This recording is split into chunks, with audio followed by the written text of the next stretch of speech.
So did anyone predict VJ Edgecombe having the start that he did? I'll be honest, no. However, I did expect him to come with the same level of intensity.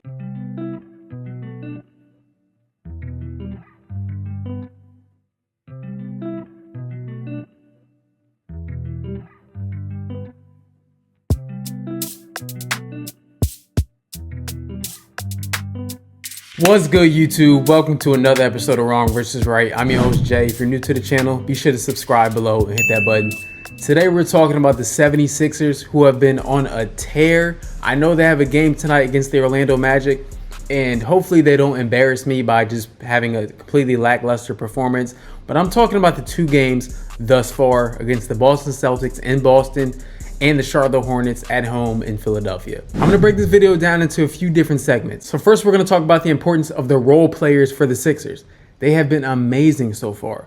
Then we're gonna talk about the emergence of VJ Edgecombe into a rookie sensation and a potential Rookie of the Year candidate. Like, he has a real shot to win it.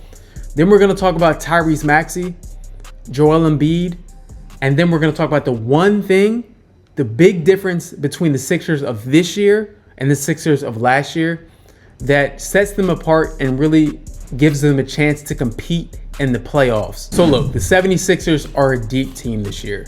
No ifs, ands, or buts about it. They have Quentin Grimes coming off the bench. They have Andre Drummond. They have Adem Bona. They have Justin Edwards.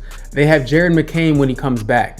That's 5 guys right there. The reason that having good role players and depth is important is because when the starters come out the game, you don't want there to be a significant drop off from when the starters were on the court. So when Joel Embiid goes to the bench, for example, you want to make sure that same level of play, that same level of intensity is somewhat replicated. No one else is Joel Embiid, but we need that same level of effort, that same level of defense, that same level of willingness to win to be available on the court. Quentin Grimes has embraced his role as basically the sixth man thus far, as coming in as a scorer, as a defender, doing whatever the team needs for the Sixers to win the game.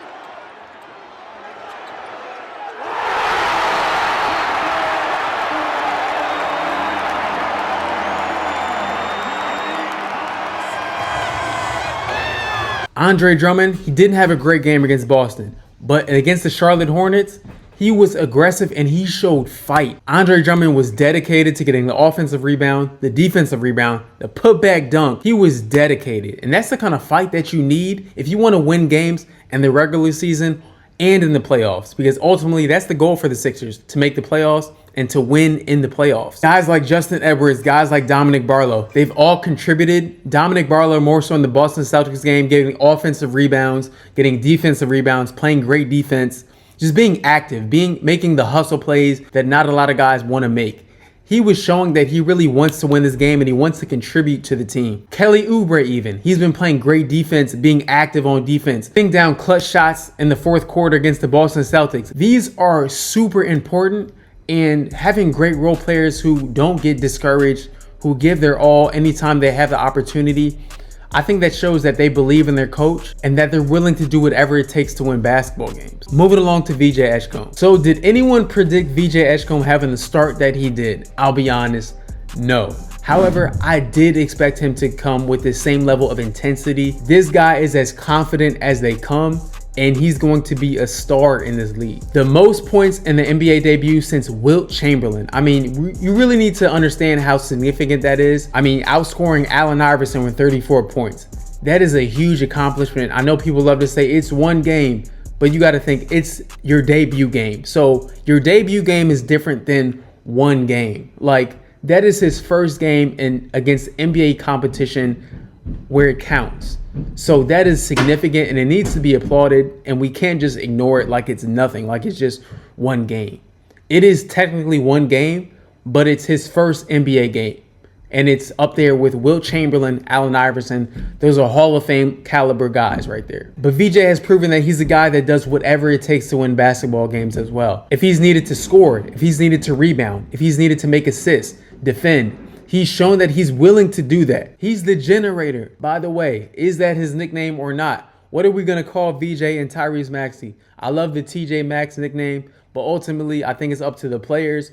What do the players call these guys? Like what do they think? I know the fans have a lot of ideas. Let me know in the comments below. what should the nickname be between VJ Edgecombe and Tyrese Maxey? He's not only proven that he belongs in this league, but he is going to excel in this league. He is a legitimate starter, and all that talk about him coming off the bench is completely over with, even when Jared McCain comes back. And guys, these are just facts right here. Yes, I am a Sixers fan, but this is actually what happened, and this is actually what's going on right now. Next, let's talk about Tyrese Maxey. I feel like Tyrese Maxey has flown under the radar underneath all of this success that has been happening with the Sixers, but he is emerging as a legitimate all-star in this league, and I'm calling it right now. He is going to be a candidate for MVP this season. In the preseason, he talked about how coming into this year, he was extremely dedicated, and last season left an impression on him. He's never lost in his career, and he told us that he hates losing. Like I said, I've never lost in my career, so it was good for me to go through that and like also become like a better leader in that, and like leading the young guys and leading the team and just kind of keeping everybody positive. This year we definitely plan on being better, and we've been working our tails off to be better. I think for me, like I said, like it's gotten me into a point to where like I journal a little bit more, I read a little bit more. I've done like some different things this summer to like keep my mental health and keep my spirits in the correct place. So because my spirits have to be high for this team and for this organization, and for my game as well. So I think that's what I'll do. Make sure I do this year, and we'll be better. So a lot of guys talk the talk, but a lot of people just don't walk the walk. Tyrese makes that walk, and he's proving it right here. 40 points in his first game, 28 points in his second game. That's an average of like 34 to 35 points a game right there. Why is no one talking about this right here? Like this is not normal. This is not normal performance by an NBA player. This is MVP caliber level play. I know it's only 2 games, but what makes you think that he won't keep up the same level of aggression, the same level of tenacity, the same level of offensive production going forward this season? Like, what makes you think that he won't do this? He has emerged as the leader of this team, and the rest of his team is adopting this same mentality that Tyrese Maxey has, and that has been lacking on the Sixers since, dare I say, Allen Iverson. Although I will say Jimmy Butler had that dog in him as well. When was the last time that the Sixers had a leader this passionate, this dedicated about winning basketball games? Jimmy Butler, but Jimmy Butler wasn't here long enough to really like step into that fully. He got sent away before he really got to really step into that role. The last time that has happened was Allen Iverson. Joel Embiid had a horrendous first game. It was his first game playing NBA basketball since February of 2025. So we have to cut him some slack. He was 1 for 9 from the field. He did not have a great game, but he came back. He didn't dwell on that. He came back against the Charlotte Hornets, had 20 points in 20 minutes. So our social media killed Joel Embiid about, not playing well. Oh, he's washed, he's cooked. The next game, he dropped 20 points in 20 minutes. So those same people who were talking crazy on him about the first game, what do you have to say now? Oh, it was against the Charlotte Hornets. It's an NBA basketball team. That's why I beg my audience here, guys, don't listen to the social media talk about guys being cooked or washed. Like, actually believe your eyes. Take into account injuries, for example. If a guy's coming off knee surgeries and whatnot, that actually affects your play on the basketball court. Like, believe it or not, it does. Some guys sit games for being like sick or having a common cold.